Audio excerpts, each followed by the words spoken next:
Les titres du 20h30. Cameroun-France, près des yeux, près du cœur. Long échange entre Paul Biya et Emmanuel Macron ce mardi au Palais de l'Unité. L'agriculture en bonne place des champs à défricher par la coopération bilatérale à brève échéance. Détails et revues des autres faits du jour avec Yves Magmedzo dès l'entame du 20h30. Dans le dialogue entre les deux délégations, liberté, égalité et fraternité, de jeunes Camerounais et Français étaient en discussion au Club Noah à Yaoundé. 12 de chaque pays ont arrêté des recommandations sur la société civile soumises à Emmanuel Macron au terme de 3 tables rondes. Dans le dossier économie camerounaise, le moteur tourne malgré les pannes du système international. Les crises sanitaires et sécuritaires passent, mais la résilience ne trépasse guère. Recette dans le cours de cette édition. Voilà pour les titres. Détail tout juste après ce geste barrière et un message du président de la République.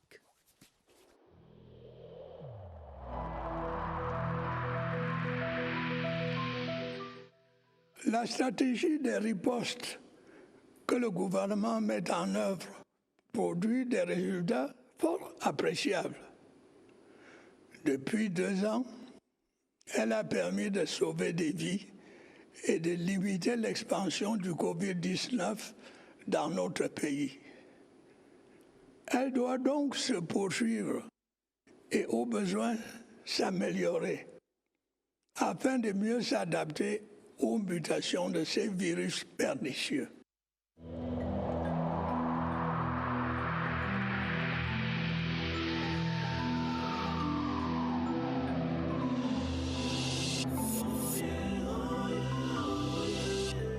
Paris et Yaoundé sont en phase pour une nouvelle impulsion à leur relation, substance des travaux de mardi, ce mardi même, dernière journée de la visite officielle d'Emmanuel Macron au Cameroun. En dehors du tête-à-tête entre les deux chefs d'État, les médias ont été servis par une conférence de presse conjointe avant un déjeuner offert par Paul et Chantal Biya en l'honneur du président français. Film de cette journée au Palais de l'Unité, Yves Magmedzo. Ce mardi 26 juillet 2022, le Palais de l'Unité s'affiche dans toute sa splendeur. Comment résister à tant de charme?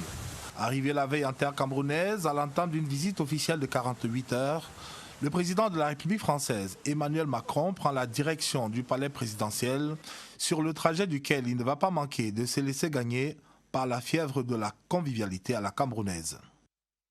À sa descente de voiture, le président français et l'importante suite qui l'accompagne seront accueillis par le chef du protocole d'État Simon-Pierre Bikele avant d'être conduits vers l'esplanade où ont déjà pris position des centaines de chasseurs d'images. Porteur du rêve de grandeur, de respectabilité et d'hospitalité de son pays, le président de la République Paul Biya va personnellement descendre du bureau présidentiel pour venir accueillir son hôte peron.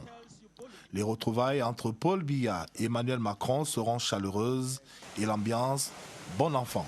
Pendant plus de 90 minutes, Paul Biya du Cameroun et Emmanuel Macron de France vont échanger sans témoin dans ce qui apparaît déjà à coup sûr comme le clou de cette visite.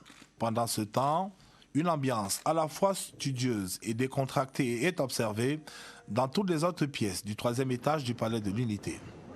Journalistes, personnalités camerounaises et françaises dévisent par petits groupes, pendant que dans l'une des pièces voisines, les suites respectives des deux chefs d'État échangent en format B2B. Au menu, des questions liées à la défense, à la jeunesse et à la coopération bilatérale. Sur le point de mettre un terme à leur tête-à-tête, les deux présidents seront rejoints par la première dame du Cameroun, Mme Chantal Biya. Un autre moment de grande convivialité avec le président français. Dans un salon des ambassadeurs déjà plein à craquer, les deux chefs d'État vont, une fois l'audience achevée, rejoindre les hommes de médias pour le spectacle de la parole. Après les propos introductifs, les présidents Paul Biya et Emmanuel Macron vont répondre sans éluder une seule à toutes les questions qui leur seront posées. Ici, tout y passera.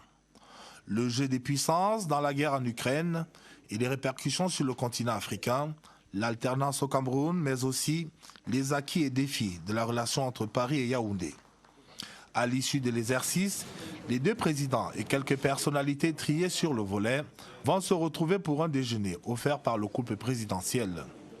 Et c'est dans cette atmosphère de grande décontraction que Paul et Chantal Biya vont raccompagner leur illustre hôte après avoir immortalisé pour la postérité au Perron les ultimes instants de cette visite officielle qui, à n'en point douter, sera source d'un nouveau départ dans la relation entre la France et le Cameroun, une relation décidément insubmersible. Revenons sur l'une des séquences fortes de la visite officielle du chef de l'État français. Incontestablement, la conférence de presse à l'issue du tête-à-tête au Palais de l'Unité. Paul Biya et Emmanuel Macron ont répondu, vous l'avez entendu, aux questions liées à la guerre en Ukraine, à la gouvernance, l'état de droit, mais également d'autres questions d'actualité que nous revisitons avec Séverin Legambélé. La conférence de presse des deux chefs d'État était très attendue. Pendant la période qui a précédé la visite officielle, un courant d'idées savamment construit a laissé penser que la tension est vive entre les autorités de Yaoundé et celles de Paris. Les présidents Paul Biya et Emmanuel Macron ont démontré tout le contraire en donnant des réponses même aux questions qui fâchent. Illustration, la guerre en Ukraine, dont les solutions proposées sont à géométrie variable. Le choix qui a été fait par les Européens, premièrement, n'est en aucun cas de participer à cette guerre, mais de la reconnaître et de la nommer. Là où je vois trop souvent de l'hypocrisie, en particulier sur le continent africain, je vous le dis avec beaucoup de calme et de sérénité, à ne pas savoir qualifier une guerre qui en est une et à ne pas savoir dire qui l'a lancée. La tension est soutenue dans le salon des ambassadeurs lorsque la question d'une relève à la tête de l'État au Cameroun est posée. Réponse du berger à la bergère, il faut effectuer un calcul élémentaire. Le mandat que je mène a une durée de 7 ans. Essayez de faire la soustraction. 7 moins 4 ou 3. Et vous saurez combien de temps il me reste. Quand ce mandat arrivera à expiration, vous serez informé sur le point de savoir si je reste ou si je m'en vais au village. Sans filtre ni gants, des précisions sont apportées aux interrogations relatives à la reconnaissance du passé colonial de la France, à la relation d'intérêt entre Moscou et Yaoundé. Un jeu de questions-réponses qui, somme toute, donne à comprendre le temps mis par le tête-à-tête strict entre les deux chefs d'État. Et en marge de ce tête-à-tête, Biya-Macron, les ministres camerounais et français se sont retrouvés pour traiter de sujets d'intérêt commun, des sujets relevant de la coopération bilatérale Cameroun-France. En voici les points saillants sélectionnés par Joseph Clément Omba. Resplendissant de prestige, le Palais de l'Unité se pare des atours de solennité pour accueillir un hôte de marque. Derrière ce décor chatoyant, un raffinement voulu par la première dame camerounaise, Mme Chantal Biya. Au nom de l'hospitalité camerounaise, elle arrive au Palais de l'Unité pour prendre part au déjeuner officiel que le président Paul Biya et elle offrent en l'honneur du président français Emmanuel Macron. Autour des deux chefs d'État, lors du déjeuner, le Premier ministre chef du gouvernement, Joseph Dione Ngouté, les membres de la suite officielle du président français, côtoyant allègrement ceux qui accompagnent le président de la République à ce rendez-vous, riche en symboles. Sur le buffet, un menu alléchant constitué à base de mets locaux pour bien goûter à la saveur de la riche gastronomie camerounaise. Avant ce déjeuner et pendant que les deux chefs d'État sont en tête-à-tête, une rencontre bilatérale entre les ministres français et camerounais. Chrysoula Zakharopoulou, secrétaire d'État en charge du développement de la francophonie et des partenariats internationaux, croise le verbe avec le ministre camerounais de la Jeunesse, Mounouna Fotsou. Ensemble, ils dessinent les nouveaux contours de leur coopération. Le ministre des Relations extérieures, le jeune Belambela, feuillette les carnets diplomatiques avec Catherine Colonna, ministre des Affaires étrangères et européennes de France. Pour la coopération en matière de sécurité et de défense, le ministre délégué à la présidence, chargé de la défense, Joseph Betty-Assomon, croise le fer avec son collègue français en charge des armées. Présents aussi les ambassadeurs de France au Cameroun et du Cameroun en France. Au Palais de l'Unité également, le ministre des Finances, Louis-Paul Moutazi. Les contacts se déroulent dans une parfaite convivialité, à l'image de ces échanges entre la première dame camerounaise, Mme Chantal Biya, et Claude Leroy, ancien sélectionneur des Lions Indomptables. Tous sont des témoins oculaires de cette aube nouvelle qui se lève dans le ciel des relations franco-camerounaises. Et toujours dans les ressorts de cette visite officielle, des parlementaires français et leaders des partis politiques au Cameroun se sont rencontrés, moment de partage d'expériences sur des sujets politiques et économiques. Augustin Guizana.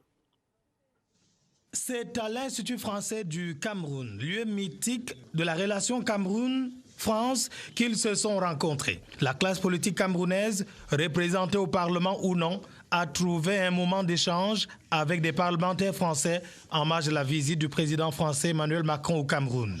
Il s'est agi d'un moment de partage d'expériences sur diverses questions politiques. C'était l'occasion pour les deux parties d'apprécier les relations historiques entre les deux pays, d'une part, et d'avoir une connaissance un peu plus approfondie par rapport à la politique, par rapport aux priorités. Chaque parti politique s'est exprimé, nous avons eu des échanges et je pense que ça leur permet de mieux comprendre notre environnement, l'environnement camerounais.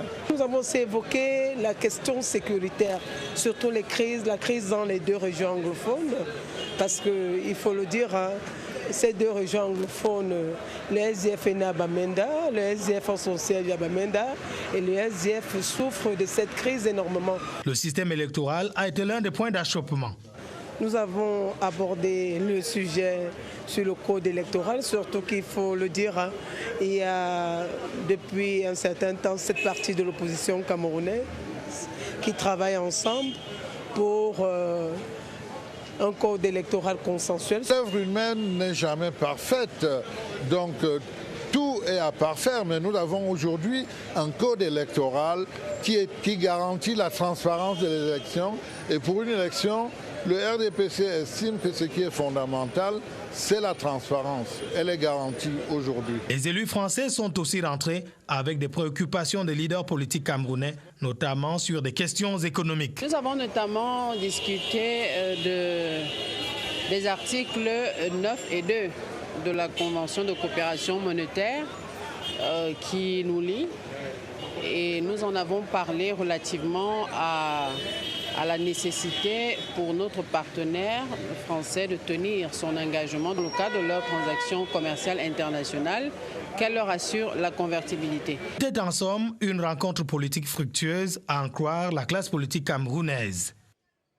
Et je vous le disais, en titre, les jeunes Camerounais et Français étaient réunis cet après-midi au Club Noah, ici même à Yaoundé. Démocratie, culture, économie et développement ont meublé les échanges autour de 3 tables rondes. Ils ont été rejoints par Emmanuel Macron en fin de journée pour une restitution des recommandations. Direction le Club Noah où nous attend Oswald Medoun.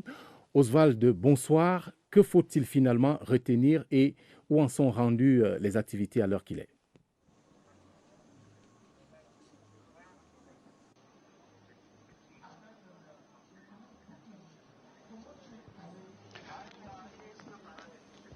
Bonsoir Romuald, merci de nous retrouver en direct des jardins du Club Noah. Nous sommes au quartier Toudi ici à Yaoundé. C'est donc ici que s'est déroulé l'acte 3 de cette journée marathon de la visite du président Macron en terre camerounaise. Un acte 3 qui a été rehaussé par la présence ici de diverses personnalités, notamment du monde de la culture des deux pays, du Cameroun et de la France bien évidemment. Au moment où vous nous passez l'antenne, les échanges entre le président Macron et toutes ces personnalités viennent tout juste de s'achever. Et il faut dire que c'était des échanges très riches avec le monde de la société civile, des échanges dans lesquels on peut dire qu'ils ont d'abord été francs et sincères. En matinée, déjà 24 jeunes Camerounais et Français ont planché sur des thématiques essentielles. La première d'entre elles était la gouvernance locale, participation citoyenne et démocratie. La seconde, histoire culturelle et patrimoine, entrepreneuriat, innovation et développement durable. C'était la troisième thématique. Et ces jeunes ont permis au président Macron de voir ce qui est sorti de ces échanges qui se sont déroulés ici toute la matinée au Club Noah. Vous pouvez déjà d'ailleurs l'entendre en background. C'est la dernière partie de cette soirée qui est partie sur les chapeaux de roue il y a quelques instants seulement. La partie essentiellement purement culturelle qui est consacrée à un petit concert de musique animé en ce moment même par Yannick Noah, l'hôte des lieux. Il faut dire aussi qu'à son arrivée, le président français a été accueilli ici par le gouverneur de la région du centre qui accompagnait le préfet du département du Foundi et puis des notabilités coutumières. Pour revenir un peu aux échanges, on va dire que diverses propositions ont été faites de part et d'autre à l'intention du président français Emmanuel Macron. On peut retenir la volonté de passer d'une démocratie représentative à une démocratie de participation. Dans les rangs également, on a pu voir des figures bien connues du monde culturel camerounais et même des personnes qui ont quitté le pays depuis longtemps mais qui vivent toujours entre les deux pays et qui ont un pied à terre du côté de la France et même du côté du Cameroun. Actuellement, comme je vous le disais, c'est la partie essentiellement culture, une façon comme une autre de joindre l'utile à l'agréable, mais surtout de permettre au président français Emmanuel Macron de partir avec des idées plein la tête et plutôt des belles images et ces sonorités purement camerounaises qui sont distillées ici depuis un moment déjà. Je vous retourne tout de suite l'antenne. À vous, Romuald. Maintenant que vous avez sacrifié à l'utile, eh bien, n'hésitez pas de rejoindre également l'agréable dans ce concert. Le monde perd donc du terrain dans la lutte contre la faim, l'insécurité alimentaire et la malnutrition. La crise russo-ukrainienne a accentué la menace. Le Cameroun n'est pas à l'abri, mais ses atouts devraient lui permettre d'amortir le choc. Des atouts en matière de sécurité alimentaire que revisite Rodrigue Bertrand-Toueno. La sécurité alimentaire est effective lorsque la population d'un pays a à tout moment un accès physique et économique à une nourriture saine et nutritive pour mener une vie saine et active. Le Cameroun, en la matière, dispose de plusieurs atouts. En tête de ces atouts, la diversité du climat et du relief permettant de pratiquer une gamme étendue de cultures, mais aussi de compenser les conditions climatiques d'une région par celle d'une autre. Deuxième atout, de vastes étendues de terres arables, 7,2 millions d'hectares, avec un potentiel irrigable estimé à 240 000 hectares. Cette disponibilité des terres, ajoutée à la grande variété des zones agroécologiques, offre les terreaux nécessaires au développement intensif de toutes sortes de cultures vivrières ou de rentes. Troisième atout, un secteur de l'élevage et de la pêche important. Le cheptel a une gamme très variée de production et bénéficie de la diversité climatique du pays. Avec ses 400 km de côte et de nombreux lacs poissonneux, le Cameroun dispose d'un important potentiel halieutique auquel il faut ajouter de nombreux étangs piscicoles un peu partout sur le territoire. Last but not least, l'atout humain. 70% de la population active pratique l'agriculture. Bien exploité, ces atouts permettraient au Cameroun de stopper le déclin observé depuis quelques années de la sécurité alimentaire dans l'ancien grenier de l'Afrique centrale. Il fait bon et beau s'alanguir sous le feuillage paisible des rogniers, une variété de palmiers aux vertus multiples. Il pousse à perte de vue dans le Logone Birni, au point de donner lieu à des excursions touristiques.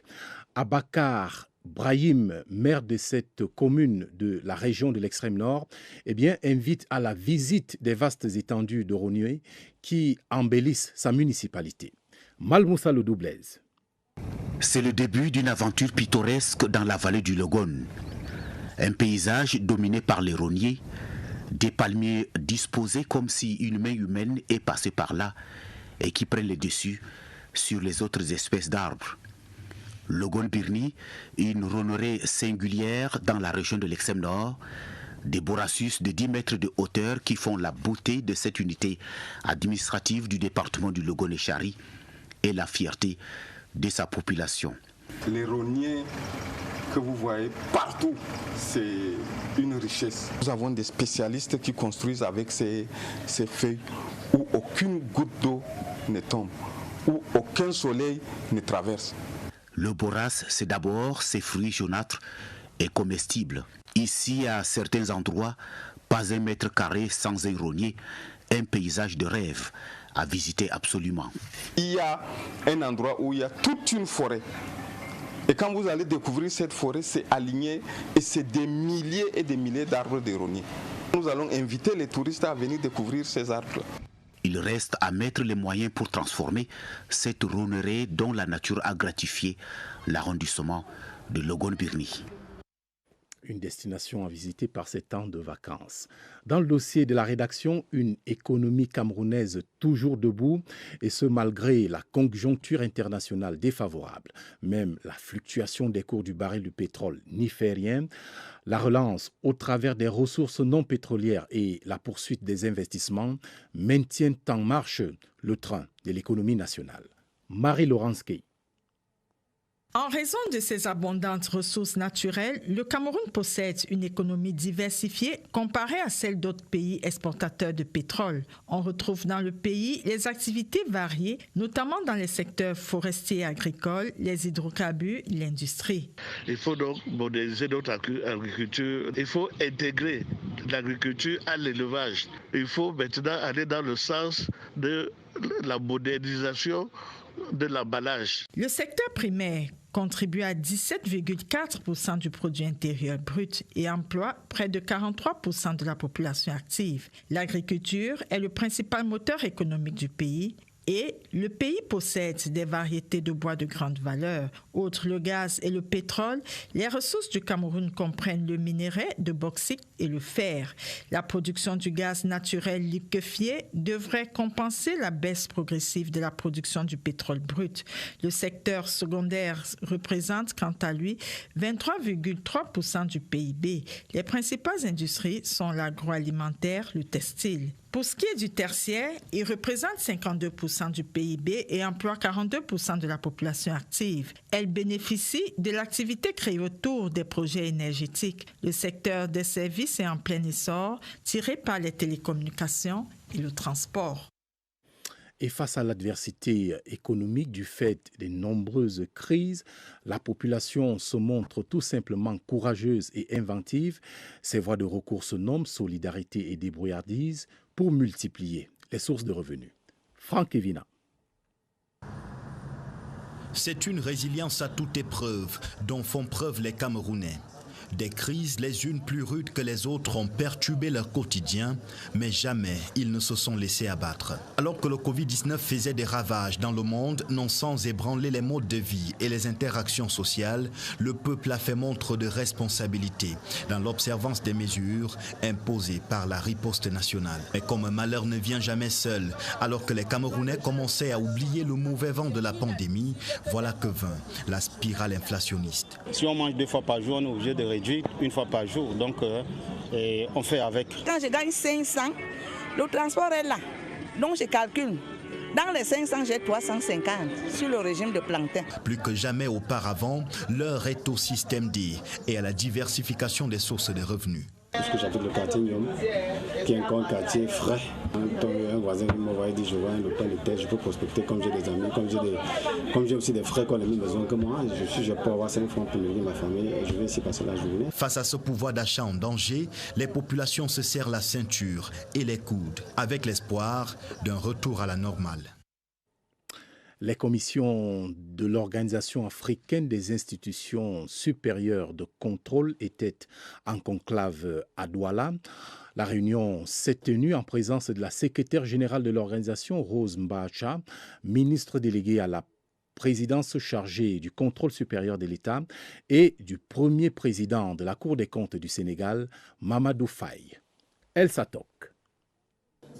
Les activités du plan stratégique de l'an 1 de la FROSAI, entendu l'Organisation africaine des institutions supérieures de contrôle, sont au cœur des travaux des 2 commissions techniques réunies ce jour à Douala. Il s'agit pour ces commissions techniques de finaliser leur trame de référence et surtout d'identifier les activités prioritaires qu'ils doivent mettre en œuvre pour cette année 2022 et en conformité avec le plan stratégique de notre organisation. Suite à l'Assemblée générale à Dakar en mars dernier, la rencontre de Douala est la première à être organisée depuis la suspension des réunions en présentiel en raison de la pandémie à Covid-19. Après avoir salué l'hospitalité camerounaise, les différentes délégations présentes ont exposé leurs attentes. Alors la rencontre d'aujourd'hui ne vise rien d'autre qu'à donner aux membres les magistrats, les auditeurs, les outils et les instruments qu'il leur faut pour être opérationnels sur le terrain afin de donner des recommandations indiscutables qui puissent améliorer le sort des entreprises publiques. Les travaux se déroulent en session plénière et en atelier jusqu'au 27 juillet prochain. Et cette nouvelle qui est tombée comme un coup près aux premières heures de ce mardi, l'ancien gouverneur de région n'est plus. Gambo Hamane quitte la scène à l'âge de 67 ans en Tunisie. Il s'y est rendu depuis 3 semaines pour des soins à son domicile à Yaoundé. L'émotion est dévastatrice. Sadou Mamoudou. L'atmosphère est lourde au domicile de l'ancien gouverneur Gambo Hamane. Sa famille est submergée de chagrin. Dans les regards, l'émotion et la tristesse. Le haut commis de l'État a poussé son dernier souffle aux premières heures de ce mardi en Tunisie. Meurtrie dans sa chair, Aïcha, sa fille, a trouvé un peu de force pour nous présenter ses clichés. Il a toujours été notre modèle, notre mentor. Il a été vraiment tout pour nous. De Tignière à Garo, en passant par la Mefou et à Kono, la Sanaga maritime, le Ndé, le Mayokani, le Faro, où il a servi comme premier adjoint préfectoral, sous-préfet, préfet et gouverneur, les témoignages sont unanimes sur ses qualités humaines et professionnelles. Il a su servir l'État avec beaucoup de hauteur, beaucoup de responsabilités. Tout le monde garde un grand souvenir de ce grand monsieur.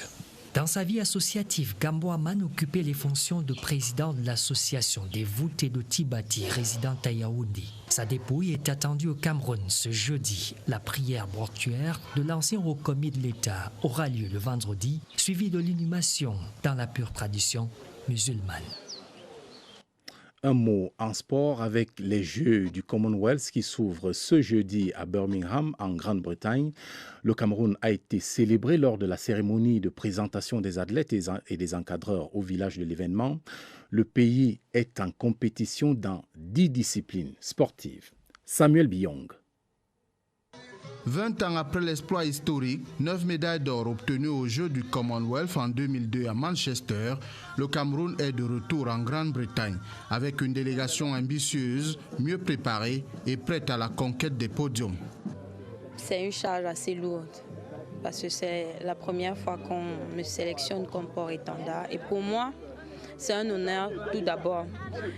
Maintenant, la charge qui va avec, c'est être sur la plus haute marche du podium pendant la compétition pour donner l'exemple à mes coéquipiers des autres disciplines et de ma discipline. 10 disciplines sportives pour un total de 36 athlètes. Les enjeux de podium sont donc clairement présents à l'esprit de la Team Cameroun. Comme chaque athlète, l'ambition est de gagner sa compétition. Moi, mon ambition, c'est de faire des performances parce que je sais que si je me base sur les performances, les podiums vont également tomber. Donc, je me fixe sur les performances d'abord. Pour la première fois, les para-athlètes camerounais prennent part aux Jeux du Commonwealth cette année. Ainsi va le Cameroun ce mardi. Retrouvons-nous tout juste après le générique pour le plateau spécial consacré à la fin de la visite officielle d'Emmanuel Macron au Cameroun. Restez donc sur votre antenne, la CRTV. L'information, c'est ici. Bonsoir.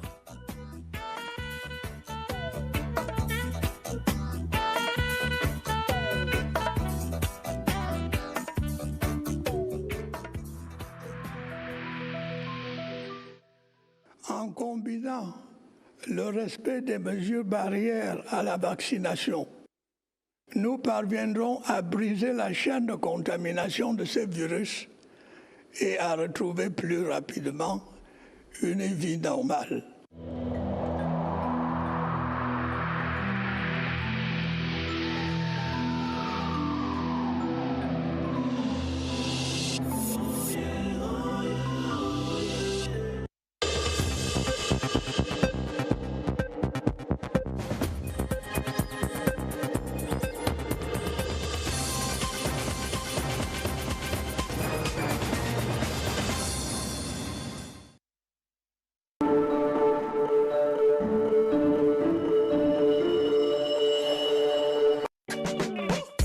Your family members abroad need to send you money? Worry no more. Henceforth, receive your international money transfers from Europe, USA, and South Africa made via Western Union, MoneyGram, and many more directly into your Orange Money account. At Orange Money, we are family. Orange Money. Oh, wow, Charles, this is great. I'm impressed. But how did you do it? Bro, we obtained a loan through Crédit Habitat Populaire Plus of La Régionale.